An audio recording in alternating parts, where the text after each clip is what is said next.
winners for the junior high school department. Yes, Mr. Samuel, please.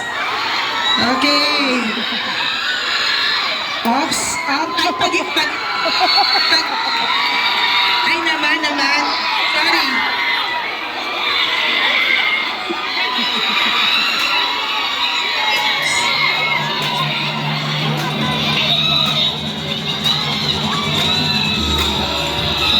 Are you ready?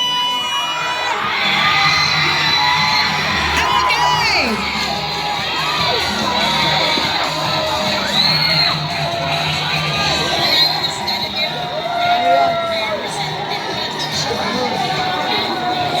Our fourth place for the junior high school department. Kaya tahimik ko. Is no other than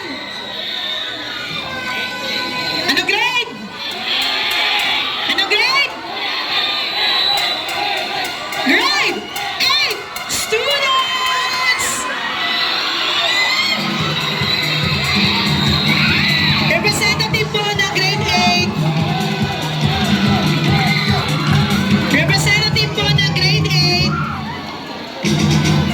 Grade 8 po, representative po. Sa our fourth place is from our grade 8 students.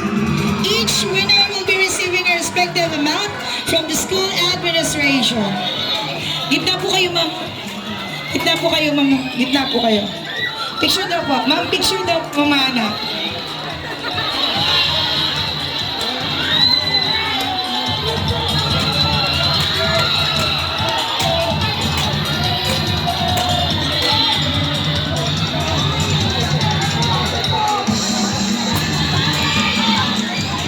Congratulations, grade 8.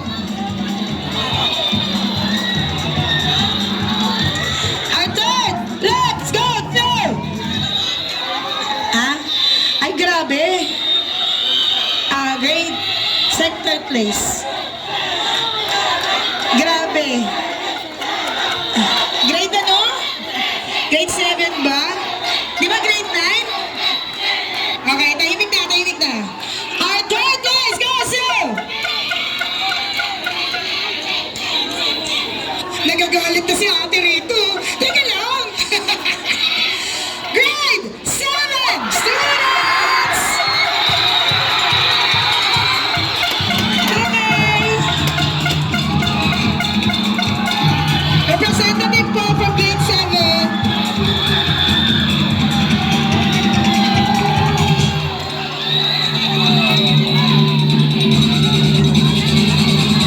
Sama po kayo. Sama po kayo, teachers.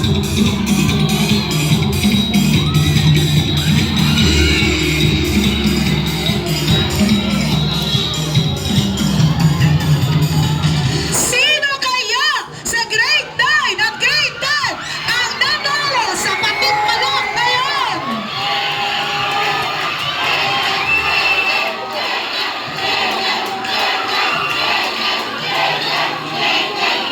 Tapos pakunti yung nanalo.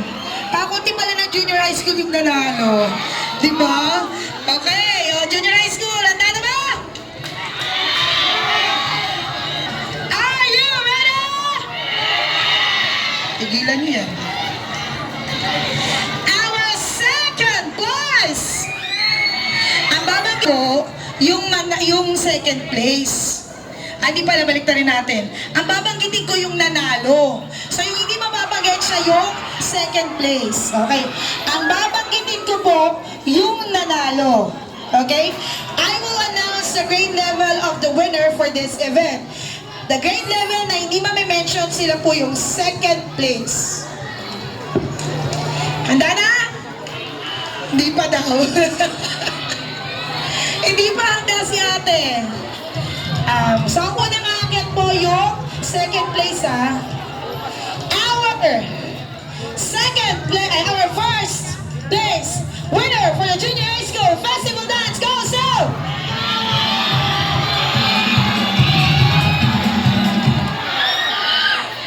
Okay, maraming salamat po sa lahat ng mga magulang na nandito po. Thank you. Thank you. Winner for this festival dance category goes to...